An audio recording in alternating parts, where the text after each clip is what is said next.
We are up to mitzvah number 92, which is the prohibition against cooking milk and meat together. And today we'll do mitzvah number 92 and mitzvah number 113, which is a related mitzvah, to not eat nor derive benefit from milk and meat that was cooked together. So we have three different prohibitions. Number one, mitzvah number 92, not to cook the milk and meat together, even if you're not going to consume it. And then mitzvah number 113 is A, not to eat the cooked milk and meat together, and B, not to derive benefit from the cooked milk and meat together. Now the Talmud tells us that there is a verse that appears three times in the Torah, Lo sevashel gedi b'chalev imo, do not cook a kid, a small goat, in its mother's milk. So that's the mixture of milk and meat. And because this verse appears three times in the Torah, it's telling us the three prohibitions of milk and meat. Number one, not to cook it together. Number two, not to consume, even if someone else cooks it. And number three, not to derive any benefit from a mixture of milk and meat. Now, interestingly, in the delineation of 613 mitzvos, we have two mitzvos, even though there are three distinct prohibitions, with mitzvah number 92 and mitzvah number 113, which combines the prohibition against consumption and deriving of any benefit. The Sefer Chinuch, the book that we are using to navigate through the 613 mitzvos, spends a lot of time in mitzvah number 113 to explain why we need three verses, but we only have two and not three mitzvos in the counting of the 613. But again, we're going to try to give a little snapshot. So I'm not going to get so much into the inside baseball, into the nuts and bolts and nitty-gritty of exactly why it's two prohibitions and not three, even though there are three distinct aspects of this idea. We want to give a snapshot, and I'll tell you that with respect to milk and meat and all the laws that flow out of this prohibition, people spend months and months studying. And there are books, really thick books that talk all about all the possible considerations. But again, we try to cover here like in 20 minutes or a half hour, get a snapshot. But it's important to always remember that this is just a picture. This is just a snapshot. This is just a small window into a much bigger subject that we could spend a lot more time discussing at length. So the Sefer Chinuch begins by just explaining the basics. The verse tells us, don't cook a kid, a small goat, in its mother's milk. It seems to be much more narrowly focused than the actual law, which is not just the meat of a small goat, any meat of a cow, of a bovine, of a sheep, any meat in any milk, not just the milk of that particular animal's mother.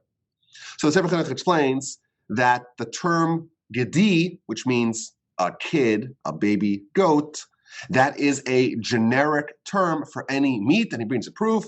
Elsewhere it says gedi izim, and that specifies goat, and therefore when it says gedi without any attribution, without any specification, that is a reference to any kind of meat. And similarly, just like the meat part of the mixture can be any kind of meat, so too the milk portion of the mixture can be any kind of milk for it to be part of this prohibition. And the reason why it says don't cook a kid in its mother's milk, it's just that was simply the most common way to do it. That's the most, the most common liquid that you may have around, but the prohibition extends to any milk or any dairy product. To use that as the base for cooking the meat would be a violation of this mitzvah. Consumption of the product would be a violation of the prohibition against consumption of milk and meat, and you would not be allowed to benefit from that, even if you're not consuming it. To benefit in some other way, that would also be a prohibition.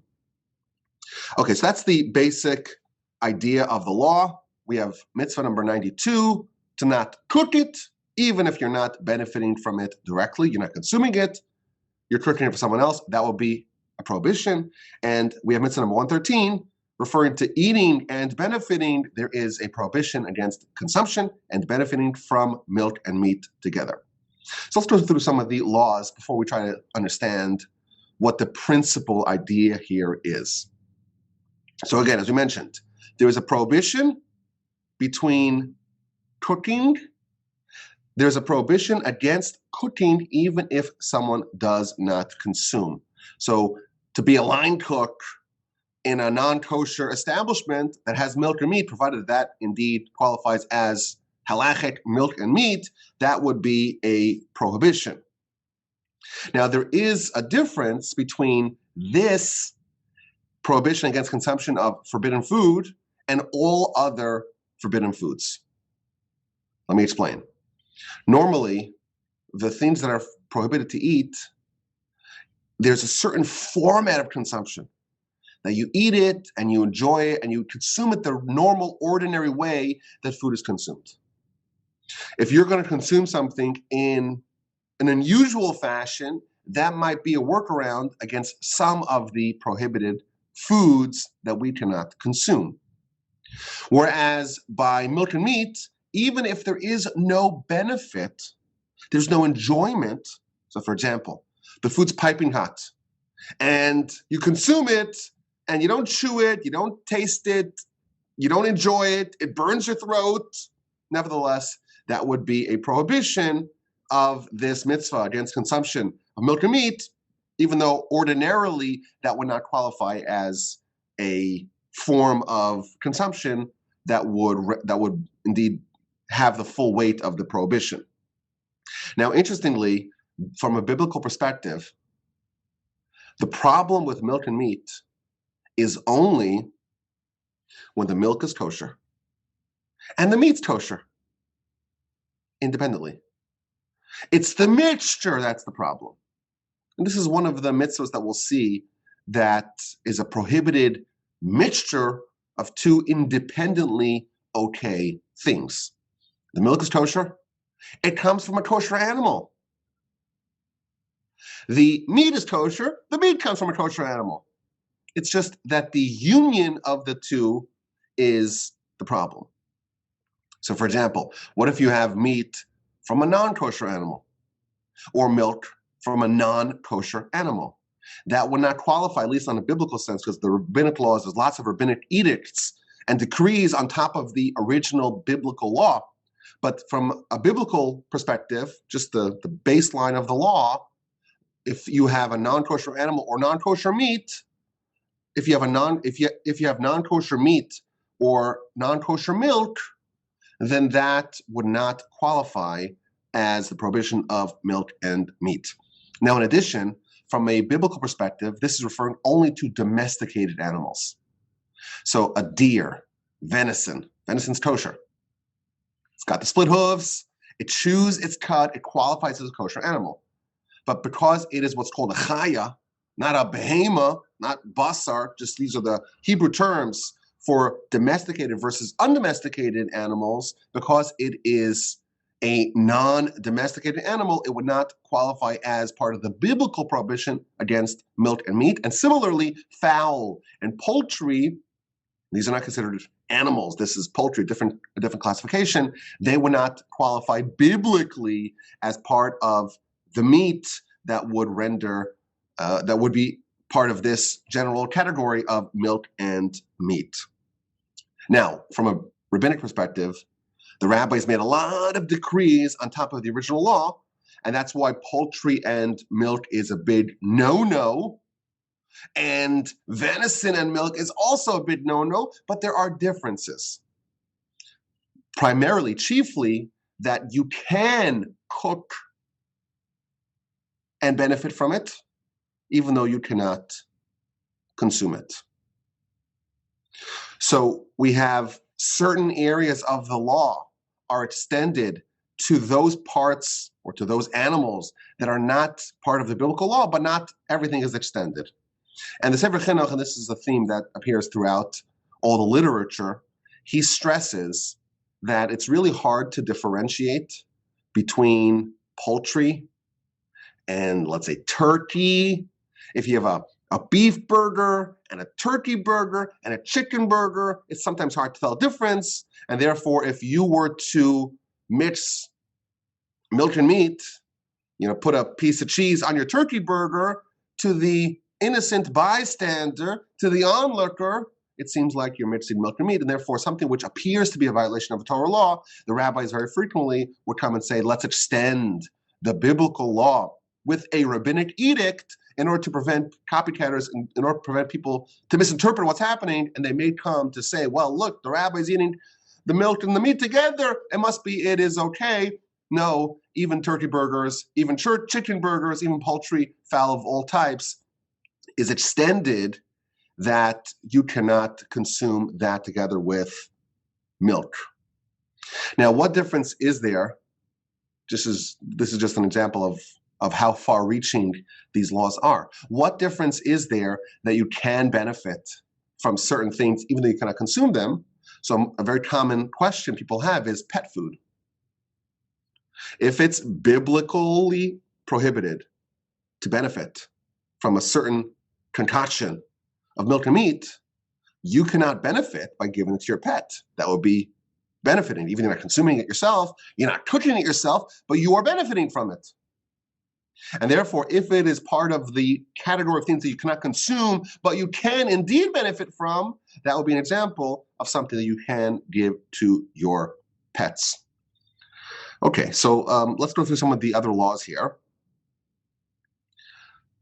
Because there is such an emphasis on the separation of the dairy, the milk, and the meat, the sages enacted the following decree. And this is both for meat, which is biblically prohibited to be mixed with milk, and for fowl, which is only rabbinically prohibited. There is a restriction against consumption of dairy products and of meat products on the same table. So suppose one kid's having a hot dog and the other kid's having a piece of pizza. You gotta put them on separate tables. Or at a minimum, one of them is on a tablecloth and you pull up the tablecloth and the other one's, let's see, on the table itself.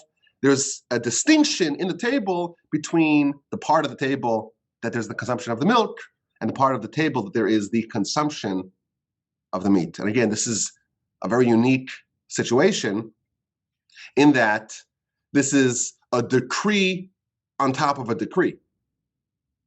Why? Because fowl, poultry, and milk, well, that's a rabbinic decree. And here we have a double decree.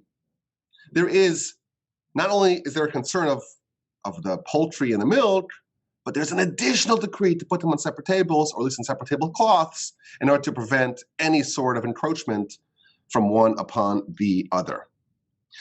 In addition, and again, we're running through some of the laws here just to give the picture, the overall picture of what is included in this mitzvah. In addition, the sages enacted a waiting period, a cooling off period. Now, the exact length of this period is a subject of different customs. It's anywhere from 1 hour to 6 hours after the consumption of meat and poultry before the consumption of any dairy. So if you have a barbecue and you are observant of these laws, you would wait 6 hours or 5 hours or 3 hours or 5.5 hours or 1 hour, different customs, before you have your ice cream. And the idea is that the meat potentially leaves residue in your mouth. Maybe there's some pieces of meat stuck to your teeth, and it takes a while for that to be cleansed out. And therefore, the rabbis instituted a waiting period after the consumption of meat before the consumption of dairy. Now, it doesn't work the other way around. So if you have dairy, immediately you can have meat, but if you have meat, you cannot immediately have dairy. And again, this is part of the rabbinic extensions of this law.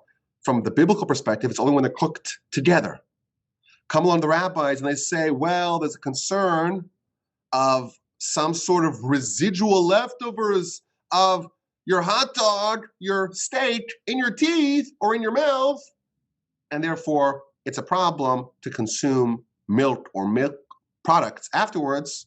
But vice versa, if you have your ice cream, if you have your pizza, you can go right afterwards to consume your meat, provided that, the custom is to have, let's say, a drink of water, or even wait 5 minutes or something like that, but something negligible to make sure that there's actually nothing left over from the ice cream or dairy products. This, by the way, gives term to a phenomenon called fleischigitis. Have you ever heard of this term? So the Yiddish term for meat is Fleisch or Fleisch. And fleischig is when someone is under the restrictions because they have consumed meat. So for 6 hours after the consumption of meat, the way it was always described back in Europe, that person is quote unquote fleischig, meaning they're under the restrictions of someone who has recently consumed meat. So if you're worried that there's going to be like an appearance of an ice cream truck or someone's going to show up with chocolate, you don't want to be fleischig. You don't want to be under the restrictions of being someone who recently consumed meat, and therefore there's a fleischigitis, where you see something, it looks really nice, a stew, it's something you want to nibble on leftovers or something like that, but you have fleischigitis, you're terrified, what's going to be when I want the chocolate, when I want the M&Ms, when I want the ice cream? That's a problem. I don't want to take any chances. I don't want to put myself under the 6-hour moratorium. Again, this is, there's a lot of ancillary discussion around this, but that is another component of this law. Another idea here, and this is very big, a very big subject, but we're going to cover it in a minute. There's the concept of 1/60th negligibility, meaning suppose you have your beef stew, and for whatever reason, you're drinking your coffee, and a drop of the milk or the milk that was in the coffee drips into your beef stew. What now? You have cooked milk and meat together. So there is a general principle called 1/60th negligibility, that if there is a component of a mixture that is smaller than a 60th, so 1 unit out of 60, then that becomes negligible in most cases. For example, with chametz, there's no negligibility.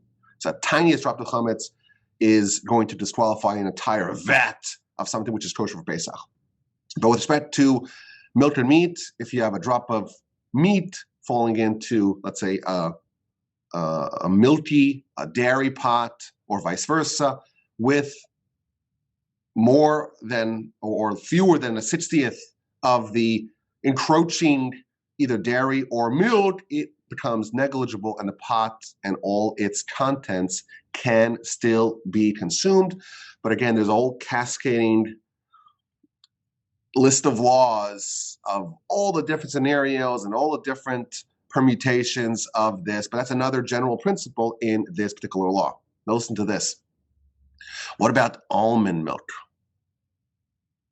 The commentaries talk about almond milk, because almond milk, it looks like milk. It's easily confusable with milk, but it is not milk. It's not dairy. So there's an interesting law that tells us that you can, in fact, cook meat in almond milk. However, because there's the concern of someone else seeing it and misinterpreting what's happening over here, you have to make sure that there are olives around. I'm sorry, you have to make sure that there are almonds around, either in the mixture or next to the mixture, in a way that makes it evident that this is almond milk and not regular ordinary milk. Another general aspect of this particular mitzvah is the idea of what happens to a pot when milk or meat was cooked in it. So there is a principle that states that when you cook something, heat, it changes the status of the vessel in which something was cooked. Meaning, because there is food in a given pot, the heat is going to transfer some of that food into the walls of the pot, and that can be expelled, that can be excreted, so to speak, the next time that there is heat introduced to that environment. Meaning, if you have a brand new pot, it has no status. The second you put the meat stew in it, now that pot becomes a meaty pot. And therefore, if you were to cook dairy in that same pot, part of the residue, the leftover taste and experience of the meat that was cooked there previously is going to be expelled into the dairy, and that's a problem. And therefore, you have to separate your pots. You're going to have the milk and the dairy pots, and you'll have the meat and the meaty pots, and they should never be used for the other kind. Now, incidentally, glass, the Talmud tells us, is non-porous. And therefore, glass is the one material that can be used interchangeably. It can be used for milk and meat because nothing is absorbed in the walls of a glass vessel. Now, stainless steel, we know scientifically that stainless steel is non-porous. And someone once told me, and I'm somewhat dubious of this, someone once told me that when Messiah comes, the first thing the Messiah is going to say is that stainless steel is non-porous, and therefore you could use it for both milk and meat. And of course, in the Talmud's times, there was no stainless steel, and therefore we cannot carve out an exception ourselves. But Messiah is going to come, and that's the first thing they're going to declare. Get off the boat, get off the plane, get off the donkey, and say, well, I have a big announcement. Stainless steel is non-porous. You can use it interchangeably for milk and meat. I'm dubious. I think there may be some other things the Messiah will want to declare. First, we'll have to wait and see. Now, in a practical term, a kosher kitchen. Right here? Yeah. Is that one right there? We mute? We're good? In practical terms, a kosher kitchen is going to be divided into two. Very often you'll have two sinks, one for milk and milk products and milk dishes and milk cutlery and milk pots and pans, and one for the meat variety. You'll have two sets of cutlery. You'll have two dishwashers, or one, but you wouldn't use them for both. You'll have an oven, like let's say a toaster oven for dairy, and a regular ordinary oven for meat. And the knives and the pots and the cooking utensils are going to be color-coded and placed in different drawers. When we lived in Israel, we only had one sink. The apartment that we rented had only one sink. So we had different inserts. So we treated that sink as if it was non-kosher because it's a receptacle for both milk and meat, but you would put an insert in the bottom of the sink, and you'd have two of them, one for milk and one for meat. Okay, so there are many other interesting laws that we could talk about briefly. The milk of a dead animal. What do you do if you slaughter the animal? The animal has, let's say, milk in its stomach, the milk that's found in the udder. So the udder of a cow, well, it's kosher meat, but it's drenched in milk. Talmud says that might be an exception. That might be the only kosher way you can have milk and meat is if you consume from the udder, the milk of the udder of a cow. And in fact, there's a very interesting Talmudic piece that says that there's a kosher outlet for every bad habit. You want milk and meat? There's a kosher variety of it. Eat from the udder. You want to taste pork? Well, apparently, there is a fish called the shibuta fish. And the head of the shibuta fish tastes indistinguishable from pork. And therefore, if you want it, go knock yourself out. There is a kosher version of every bad habit. Now, over the years, I've gotten a lot of complaints about milk and meat. Rabbi, milk and meat, why is it there's so many rabbinic restrictions? The Torah says don't cook a kid in its mother's milk, and somehow we have to have like two separate lives, two separate identities, two separate kitchens, two separate universes. And of course, I'm exaggerating, but people are bothered by all the rabbinic extensions to the core Torah law. And I think there's a way to think about this that makes the entire subject more understandable. Suppose you viewed a violation of Torah as like an accident in a nuclear facility, or better yet, a BSL 4, a biosafety level 4 place where they study viruses. Suppose you viewed a violation of the Torah with such severity. What kind of ordinances, what kind of safety measures are being placed to prevent these kinds of accidents? Obviously, you try going to visit a nuclear facility, see how different layers of security there are before you get to the reactor, before you get to the centrifuge. Why? Because an accident here is very disastrous.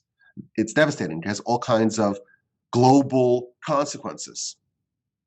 I think the reason why the sages here and elsewhere, the reason why they added so many extensions to the core prohibition is because they viewed a violation of Torah with grave severity.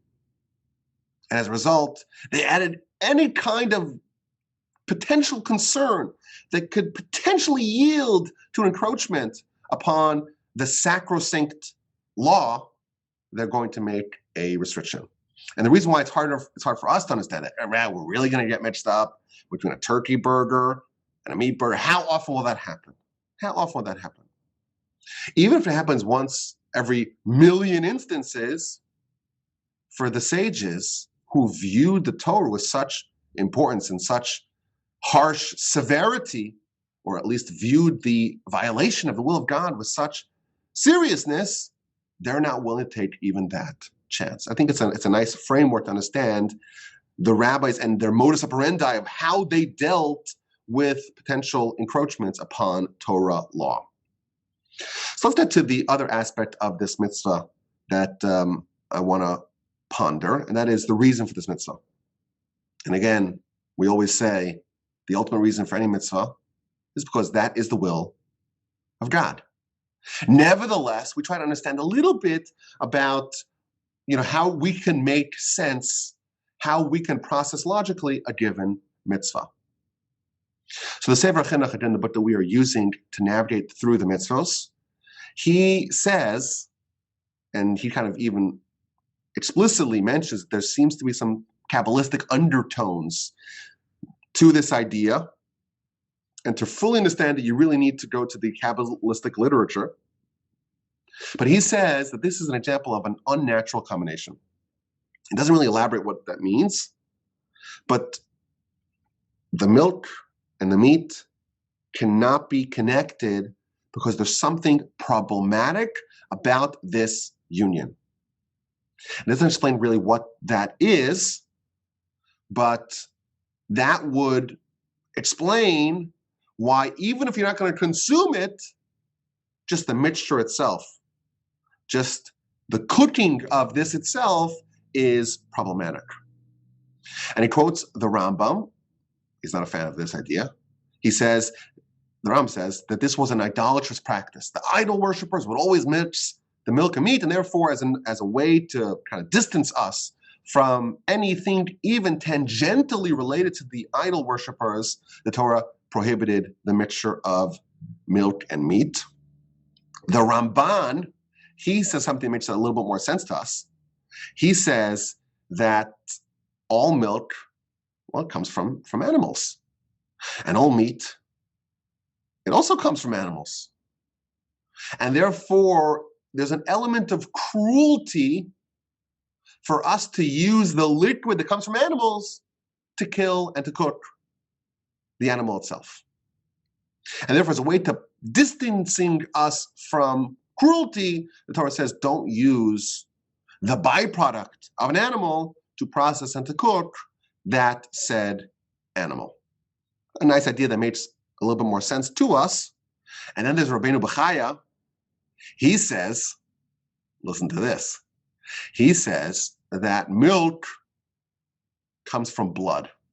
It's processed through the animal and it turns into milk.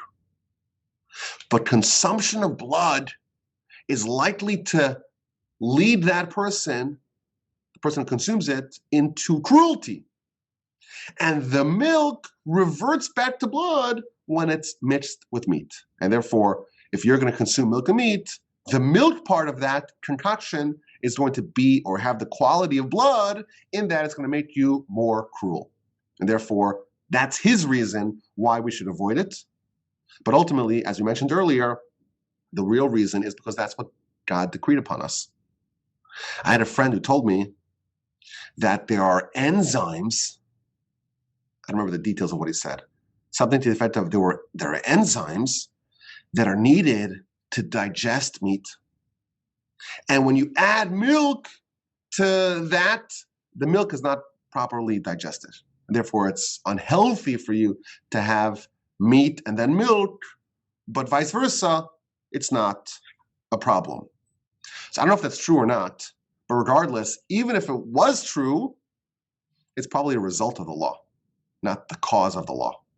Meaning, the Torah precedes the world, and therefore, if you find that a given Torah law is actually better for your health, it's most likely the result of the Torah, not the cause of the Torah, because again, the Torah preceded the world. So that's the mitzvah in a nutshell.